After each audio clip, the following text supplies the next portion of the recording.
শুভ দুপুর বন্ধুরা, আমাদের আজকে এই যে লাঞ্চের থালি মানে দুপুরের খাওয়ার মেনু। ফার্স্ট আছে সাদা ভাত, চিচিঙ্গি ভাজা। চিচিঙ্গি ভাজাটা আমার ছেলে খুব পছন্দ করে।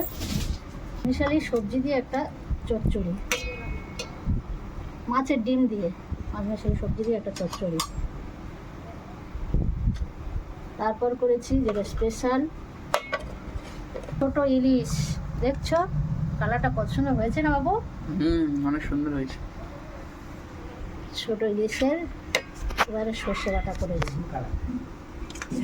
করেছি, অল্প একটু গ্রেভি দিয়ে দেবো। তার সাথে থাকছে এই যে গন্ধরাজ লেবু, হচ্ছে একটা লঙ্কা, অল্প করে টক দই। এই ছিল আজকের আমাদের খাওয়ার মেনু। তোমাদের কেমন লাগলো একটু কমেন্ট করো, একটু সাবস্ক্রাইব করো, আমার পাশে থেকো, আমাকে একটু সাপোর্ট করো।